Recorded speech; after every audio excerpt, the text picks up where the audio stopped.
네, 우리나라 경제를 이야기할 때 흔히 쓰는 표현 중에 하나가 뭐 부동산 공화국이다라는 게 있고 두 번째로 나오는 게 이제 사교육 공화국이다라는 얘기가 있는데요.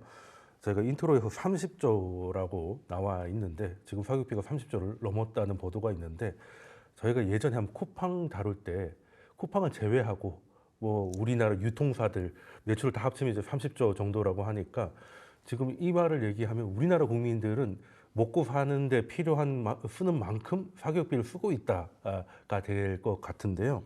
뭐 하루 이틀 일은 아닙니다만은 우리나라가 이렇게 주요 소비로 사교육비가 된 데에는 뭐 다들 뭐 아실 것 같긴 하지만 윤평원님께 먼저 질문에게 드리면 그 배경이 뭐라고 생각을 하십니까?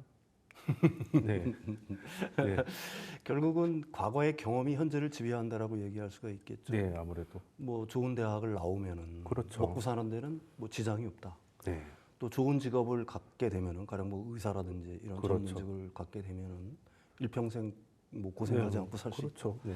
뭐 이런 기업들이 사실은 현재의 부모 세대를 갖다가 어떻게 보게 되면은 그 지배를 하고 있는 거고요. 네. 그것들이 이제 자녀들에 대해서도 여전히 뭐 우리나라뿐만 아니라 세계 모든 나라의 그 사람들은 사실 자기 자식들을 갖다가 굉장히 귀하게 생각하죠.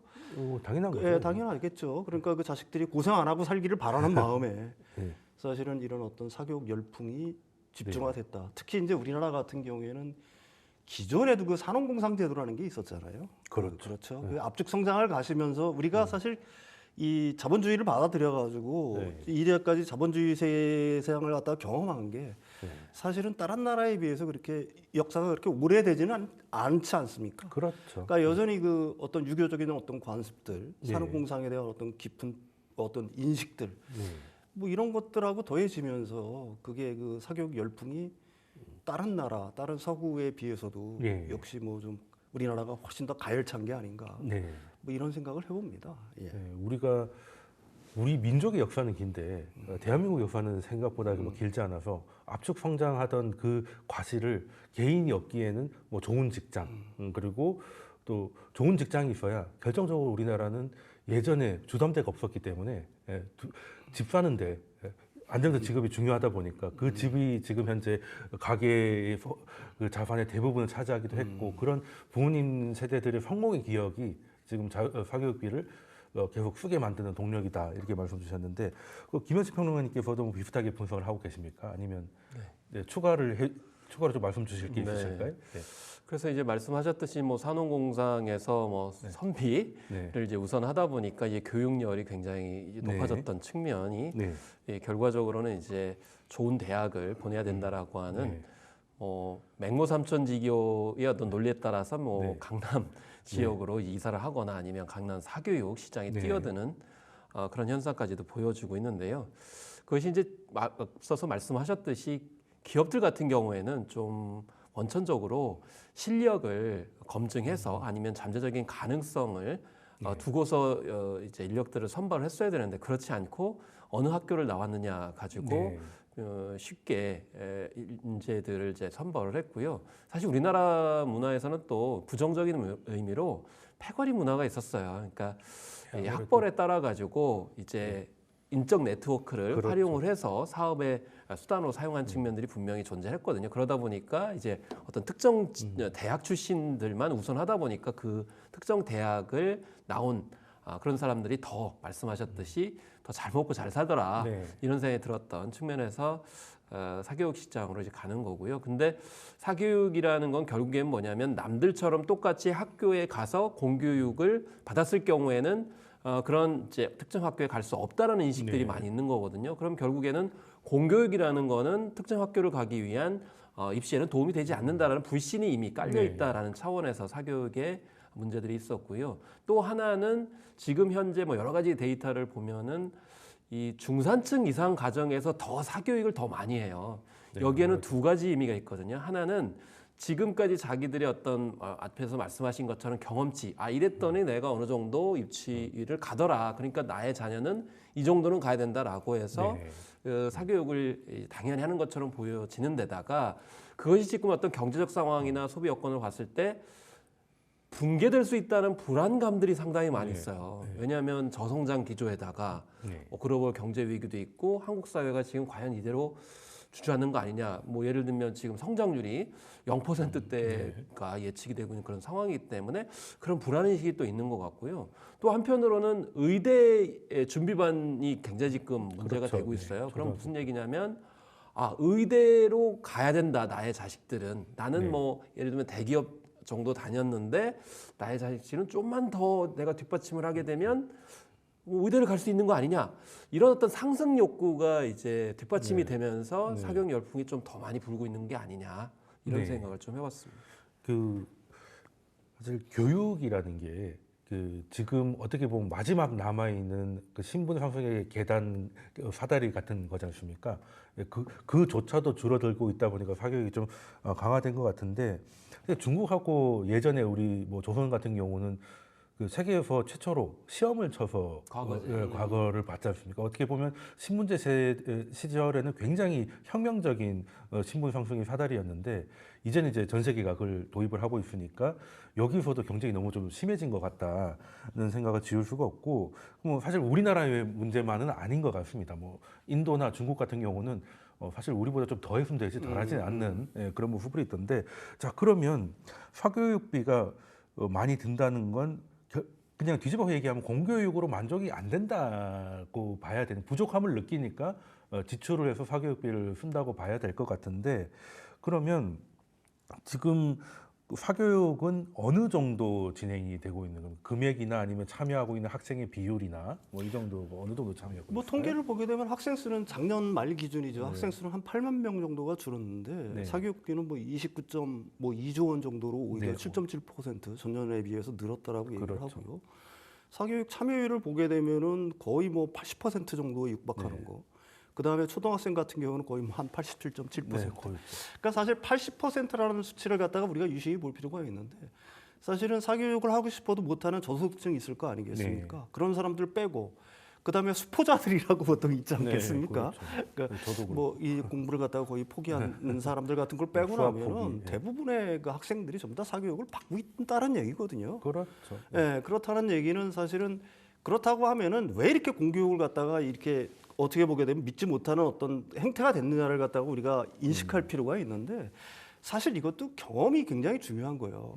요즘 최근에 어떤 통계를 보게 되면은 과거에는 뭐 저기 시골에 촌에서도 개천에서 용난다는 식으로 서울대 죄송합니다 특정 대학을 얘기를 해서 뭐 스카이도 가고 뭐 건판사 시험에도 이렇게 합격해서 붙고 사법 시험에도 붙고 뭐 이런 시대가 있었는데 지금은 거의 그런 게 없어요. 지금은 저희 거의 뭐 강남 3구 출신들이 사실은 서울의 유명 대학들의 어떤 그 입학률을 갖다가 비교를 해보면은 그다음에 의대 진학률이라든지 이런 걸 보게 되면은 확실히 그쪽 사람들이 많이 가고 있는 거거든요.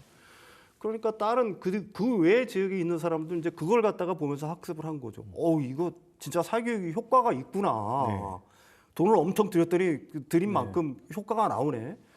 그러니까 지금 아까 사회자께서 말씀하셨듯이 자신은 그냥 일반 대기업이라든지 직장 생활을 하던 사람들이었지만 내 자식만큼은 조금 더 좋은 어떤 전문직으로 진출을 시켜야 되겠다. 뭐 이런 욕망들이 이제 부글부글거리면서 어떻게 보게 되면 강남 따라하기가 사실은 그게 뭐 일반화되는 과정이라고 얘기할 수가 있는 거고요. 이런 현상들 같은 경우에는 유아교육에서도 사실 요즘 심하게 나타나잖아요. 맨 처음에 강남 지역에서만 일부 뭐 영어 유치원이라든지 이런 것들이 유행을 했잖아요. 근데 그게 이미 뭐 제가 알기로는 거의 뭐 전국적인 현상이 되다시피 했으니까. 다 있습니다. 그리고 뭐 요즘은 한 줄 더 나가서 산후조리원에서부터 벌써 계급이 갈린다고 하지 않습니까? 그렇죠. 사실 뭐 당신은 어느 아파트에 사느냐, 아니면 어느 정도 비용을 들이는 산후조리원이 있느냐에 의해서. 그러니까 그 자체가 사실은 그 뭐라고 할까요? 기존의 어떤 공교육의 틀을 아니면은 사회 어떤 구조의 어떤 대개혁, 뭐 거기는 이제 크게 보면은 매크로적으로 보게 되면은 그 대학 어떤 서열에 대한 어떤 철폐 이런 거 없이 그런 거는 그냥 그대로 유지를 하고 사회 의식고시도 그대로 놔둔 상태에서 계속 공연불처럼 공교육을 갖다가 강화한다거나 각 정권에서 계속 이런 식으로만 이제 어떻게 보면 미세적인 어떤 조정만을 해왔던 거죠. 그런데 그런 걸 갖다가 지금 일반 국민들 같은 경우는 거의 전혀 믿지를 않는다는 얘기죠. 왜 그러냐면 맨 위에 그 상위 계층에 있는 것들이 구조 자체가 전혀 변하지 않는데 이 밑에 미시적인 걸 조금 바꾼다고 해가지고 사회의 틀이, 그다음에 사회의 문화, 제도라는 게 네. 바뀔 거라는 확신을 갖다가 지금 그 부모님들은 갖고 계시지 못하는 거예요. 네. 예, 예.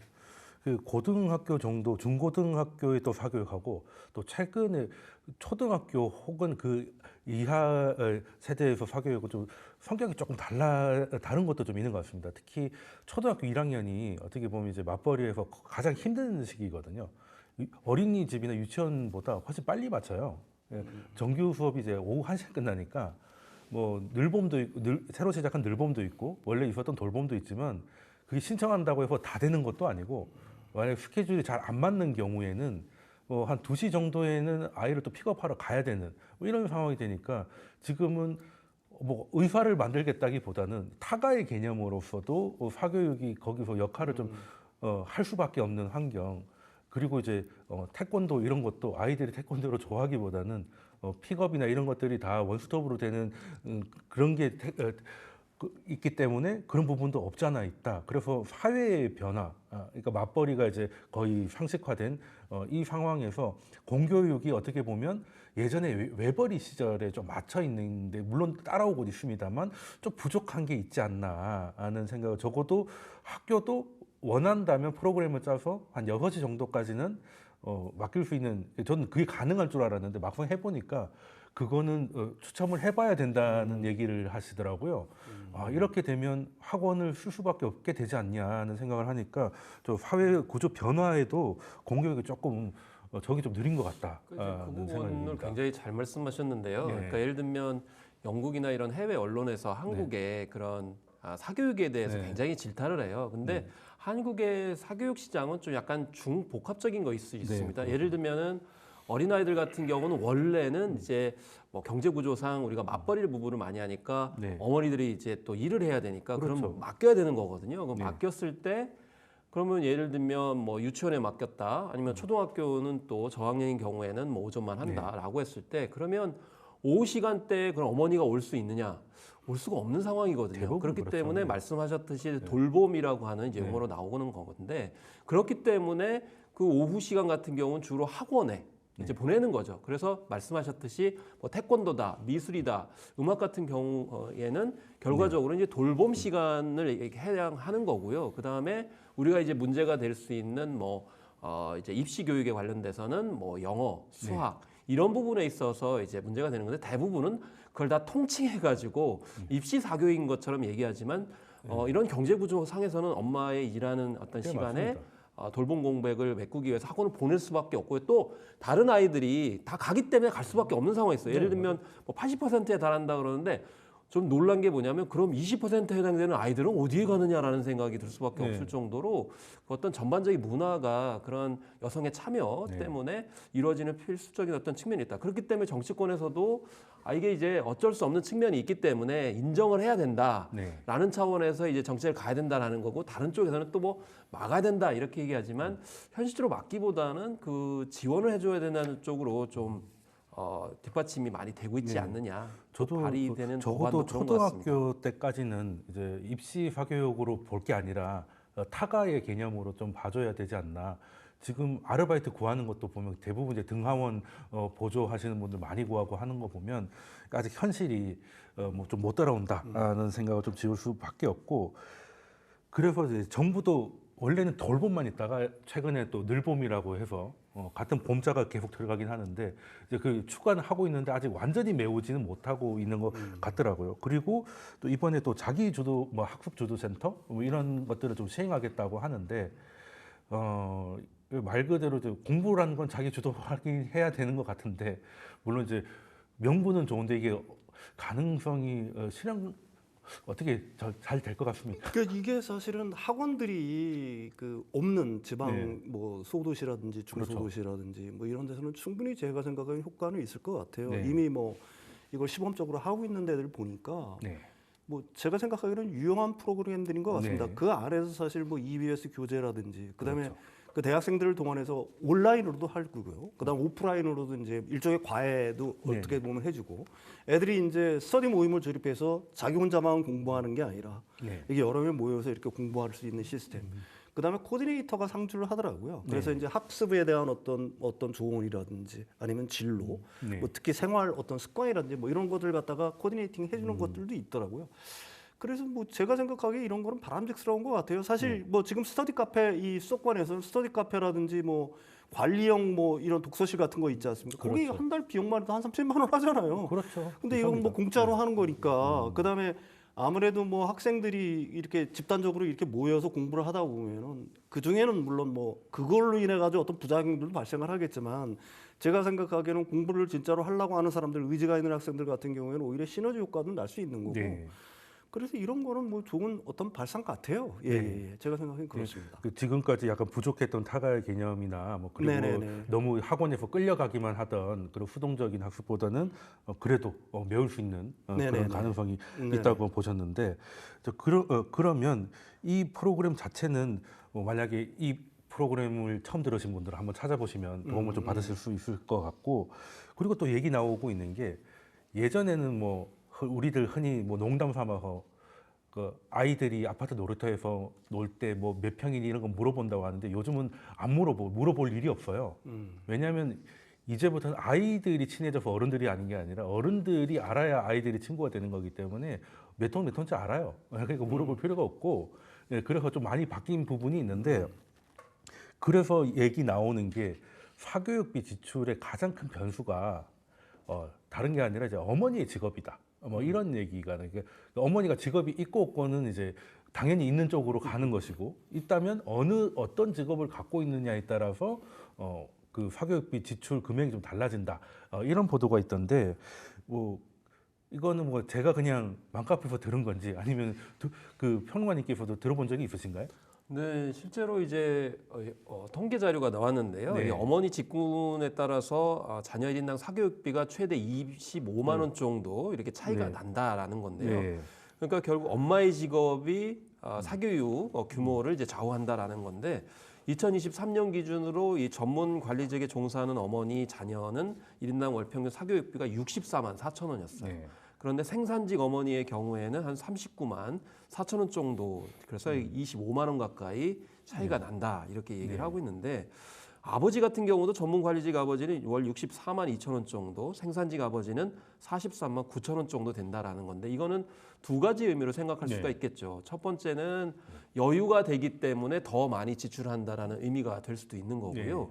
또 한편으로는 상대적으로 중산층 이상이기 때문에 좀 더 이제 신분 상승 욕구가 더 클 수도 있는 거고 또 정보력과 경제력이 결합이 되면서 그러니까요. 더 사교육에 나설 수 있는 뒷받침이 될 수 있다라는 건데 최근에 여러 통계를 보게 되면 뭐 부모님들이 이런 말씀하셨잖아요. 3분의 2가 부모의 역할에 따라 가지고 아이의 미래가 바뀐다라는 통계 조사도 있었고 또 직장인들 같은 경우에도 보면은 아버지가 어머니가 누구냐에 따라 가지고 자기의 미래가 바뀐다라고까지 얘기를 하고 있기 때문에 그런 것들이 아마 사교육 시장하고도 밀접하게 연관이 되는 게 아닌가 싶습니다.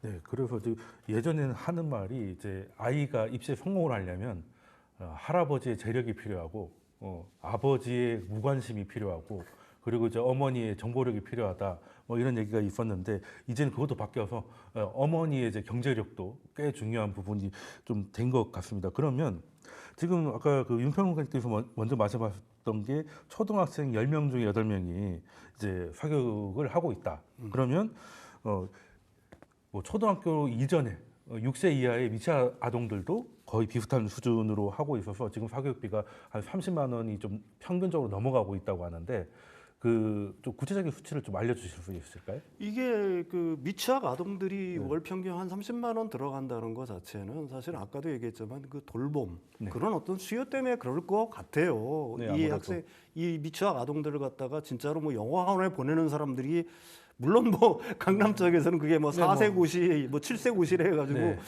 뭐 제가 생각하기에는 뭐 열풍이 분다고 하는데 사실 그게 뭐 또 전국적으로도 또 그런 현상이 벌어졌다고 하는데 그걸 갖다가 사실 우리 사회에서 일반화됐다라고 보기에는 제가 생각하기에는 약간 무리가 있는 발상 그렇죠. 같아요. 일반화될 가격은 아니죠. 예, 예. 그거보다는 오히려 이런 어떤 사교육생태의 어떤 아까 말씀하셨던 타가의 개념으로 사실은 그 이런 어떤 그 사교육비를 지출하는 걸 갖다가 통계로 잡은 게 그게 이제 월 평균 한 30만 원 정도 된다라고 얘기를 하는 거죠.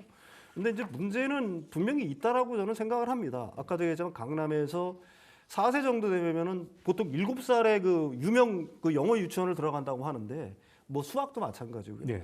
근데 4세 그 학원을 준비하기 위해서 4세부터 네, 또 공부를 맞습니다. 한다는 거예요. 예. 학원에서 부모들이 그걸 갖다가 고시가 학교 가는 게 아니고 학원 가는 거예요. 예, 학원 가는 거죠. 그러니까 4세 때부터 학원을 보낸다고 하는 건데 그런데 이게 사실은 글쎄요. 그걸 갖다가 이 그 과연 이걸 갖다가 과연 긍정적으로 바라봐야 될 어떤 사회 현상이라고 과연 진짜 얘기할 수 있을까라는 거에는 그 우리 사회가 이런 부분에서는 좀 깊은 고민이 필요하지 않나 이런 생각을 합니다. 예. 이게 사실 뭐 월평균 미취학 아동 1인당 사교육비가 33만 원인데 말씀하신 영어 유치원을 다니게 되면 이제 154만 원으로 뛴다라는 네, 얘기잖아요. 거의 120만 원이 네. 뛴다는 건데 그래서 이제 문제가 되는데 사실 이제 그 강남 모델이라는 게 뭐냐면 선행학습이에요. 그러니까 우리가 80년대의 어떤 과외문화, 대학생이 하는 거는 보충 개념이거든요. 그러니까 그렇죠. 아이가 이제 공교육 학교에 가가지고 따라가지 못하니까 네, 예를 이거 들어 도와주는 거, 밀어주는 수학을 잘 거. 못하니까 그러면 따라가도록 서포트를 하는 개념인데 강남 모델은 미리 배우는 거거든요. 예를 들면 뭐 중학교 들어가기 전에 이제 수학을 이제 배운다든지 심지어는 요즘에는 뭐 의대반 해가지고 초등학교 때 이미 고등학교 수학을 하는 방식으로 굉장히 앞당기는 거잖아요. 네. 그게 과연 이제 효과가 있느냐라고 했을 때 대체적으로 거의 효과가 없고 이제 거의 뭐 0.01%인가 뭐 이 정도의 그 소수에게만 한정이 되는 거기 때문에 이걸 윤평님께서 말씀하신 것처럼 확장을 해가지고 다 적용하면은 굉장히 아이가 역작용을 일으킬 가능성이 높고요. 그렇죠. 그리고 영유 같은 경우에도 영어 전공자들이나 실제 일선 그 가르치는 분들의 얘기를 들어보면 영어 유치원에서 가르치는 수준이 굉장히 낮다는 거예요. 네, 맞습니다. 그러니까 나중에 이제 공교육화에 들어가서도 충분히 네. 그걸 따로잡을 수 있는데 그거를 영유에서부터 한 달에 120만 원까지 들여가지고 하는 거는 선행학습 측면에서도 효과가 없다. 그래서 여러분들의 가정 경제가 파탄 날 수도 있다. 이런 이제 얘기들을 많이 합니다, 실제로.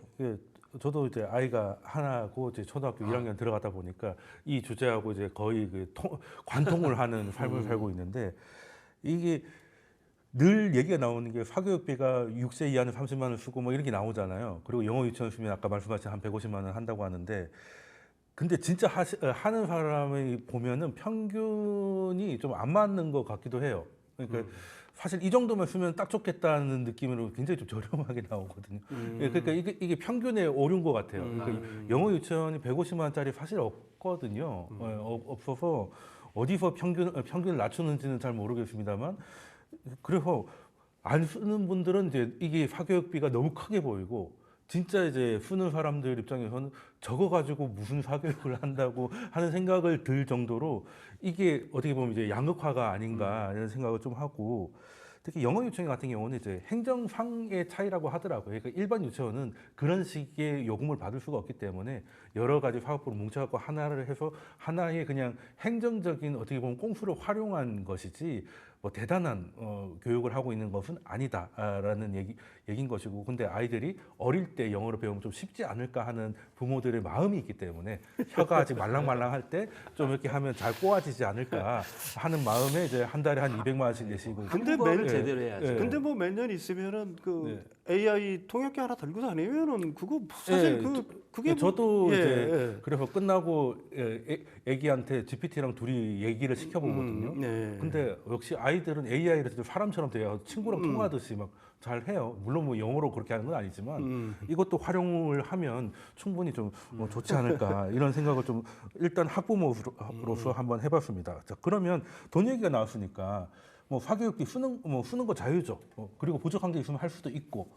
근데 문제는 보통 이제 주로 중산층들이 아파트 대출 갚고 그리고 유치원에 뭐 내고 하면 쓸 돈이 없지 않습니까? 쓸 돈이 없으니까 안 그래도 내수 힘들다고 하는데 더 힘들어지고 이게 우리나라가 내수가 힘든 거에 큰 원인 중에 하나가 될 것 같은데 요거는 그렇다고 이것 때문에 사교육을 못하게 할 수도 없고 참 질문을 드리긴 해야겠지만 참 답변이 어려울 것 같긴 합니다. 근데 이게 우리나라 중산층들 보통 얘기하는 거예요. 소득 구간으로 상위 뭐 40%에서 60% 구간에 있는 사람들의 그 어떻게 보게 되면 남는 게 한 달에 남는 게 70만 원이 안 된다라고 해요. 그렇죠. 가구 소득은 올랐는데 그 70만 원이 붕괴된 게 5년 만이라고 보통 얘기를 하거든요. 그러니까 제가 생각하기에는 지금 우리나라 중산층들의 가장 큰 문제는 뭐냐면은 이런 어떤 사교육비 지출이라든지 아니면 이자 비용이라든지 주담대의 어떤 이자 비용이라든지 가계부채에 대한 뭐 이런 것들 되겠죠.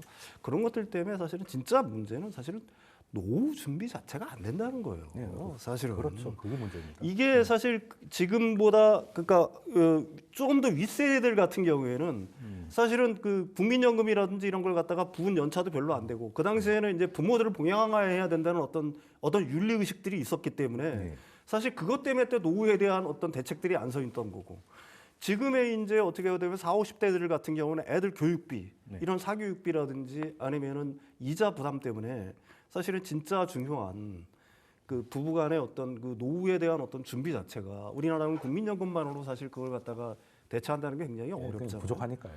그다음에 뭐 사회라는 게 과거처럼 정년이 보장되는 세상도 아니다 보니까 그래서 제가 생각하기에는 이 사교육비 문제를 갖다가 자꾸 얘기를 하는 이유는 뭐냐면은 그게 결국은 우리나라 지금 어떤 허리 부분을 담당하고 있는 40, 50대들 그다음에 중산층의 어떤 노후가 이것 때문에 완전히 어떻게 보게 되면 그 붕괴될 수 있는 사실 그런 어떤 위험성도 충분히 있다. 뭐 이런 어떤 문제의식 때문에 계속 사교육비를 사실은 얘기하는 거 아니겠습니까? 그러니까 이거는 개인 차원에서도 저는 그렇게 생각을 해요. 이거 굉장히 심각하게 생각을 해봐야 된다.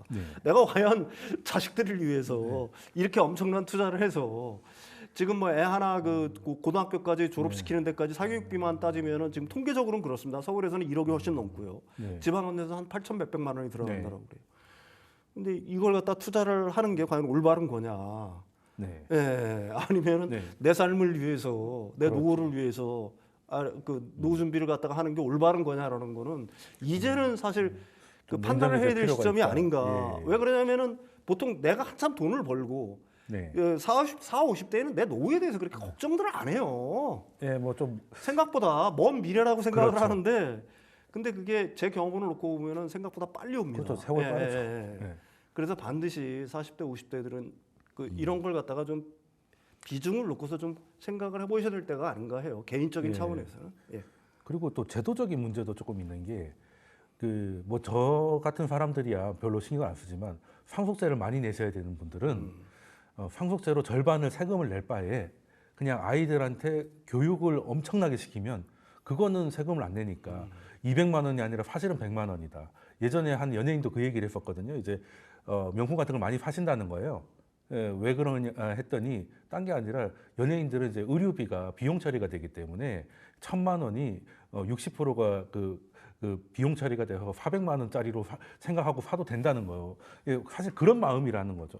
그 세금 낼 바에 아이들 교육이라도 열심히 시켜놓으면 차라리 낫지 않을까 하는 마음. 그래서 그 상속세도 어느 정도 여기에 구조적으로 좀 누르고 있는 게 아닌가. 그래서 고소득자들에게 이런 니드가 있기 때문에 영유 같은 그런 약간 특이한 경우에 사교육이 또 계속 발생하는 거 아닌가 이런 걱정도 사실 들긴 하거든요. 근데 지금 뭐 부동산 말씀하셨습니다만 이제 부동산 시장이 이제 과열하면서 취등록세를 많이 내게 됐잖아요. 그러니까 지금 부동산에 따라서 취등록세 내는 거하고 지금 교육비가 결국에는 비소비 지출이기 때문에 이게 많이 늘어난다는 건 경제에도 그렇게 가히 반직하지는 않거든요. 그러니까 부동산 경기가 안 좋고 거기 일부 지역에서 과열로 하다 보니까 비용이 더 들어가니까 오히려 지금 중산층이 여윳돈이 없는 그런 상황이 됐잖아요. 그래서 4년 전만 해도 아까 말씀하신 3분위 가구 같은 경우 흑자액이 90만 원 정도였는데 지금은 4년 내에 뭐 한 70만 원 정도, 74만 원이니까 여윳돈이 많이 줄어든 거예요. 그런 상황 속에서 과외비, 그러니까 사교육비는 더 많이 들어가야 된다. 결국에는 더 어려울 수밖에 없는 거고 소비는 위축될 수밖에 없는 구조적인 문제가 있는 것 같죠. 그래서 이런 것들도 한번 고민이 좀 필요하다는 그런 시기인 것 같습니다. 그럼 사교육 사실 고민도 많고 안 하기도 무섭고 하려고 하니까 부담스러운 사교육비 이야기를 짚어봤습니다. 자, 그러면 두 번째 주제로 넘어가서 이야기 이어가도록 하겠습니다.